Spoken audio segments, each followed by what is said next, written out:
দোস্ত, আজ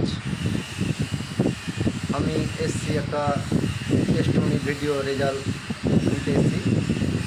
আমাদের গ্রামেরই কাকা হচ্ছে, তো উনি অনেকদিন থেকেই হেলথ ইস্যু নিয়ে সমস্যায় ছিল, দীর্ঘদিন ধরেই ভুগছিল আর কি। তো আমি একটা ফুড সাপ্লিমেন্ট দিয়েছিলাম কাকাকে, এই যে রেঙ্গটা সুনোবাটা। তো সেই রেঙ্গটা সুনোবা খেয়ে কেমন আছে কাকার মুখ থেকে শুনুন।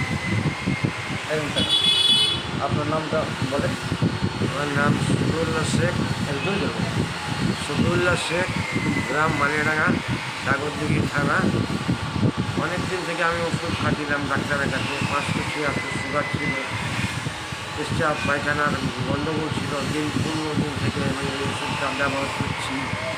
আচ্ছা, আমি সুস্থ আছি। তো আপনার সুগারটা কত ছিল? 576। 576। এখন আছে 140। 140, বাহ, ভেরি গুড। আর পেচ্ছাপের প্রবলেমটা ছিল, প্রবলেমটা সলভ হয়েছে? সব ফল হয়েছে। সব ক্লিয়ার হয়ে গেছে না? বাহ। আর এই রেনাটা স্নোভা প্রত্যেকটা মানুষের জন্য কি বলবেন যে ব্যবহার করাটা উচিত না উচিত না? ব্যবহার করতে উচিত। হ্যাঁ, এটা আমাদের কোনো ওষুধ না, এটা একটা ফুড সাপ্লিমেন্ট। আমাদের শরীরের খোরাকটাকে পূরণ করে। খুব ভালো জিনিস। খুব ভালো জিনিস। রকিং রেনাটা, রকিং যুক্ত।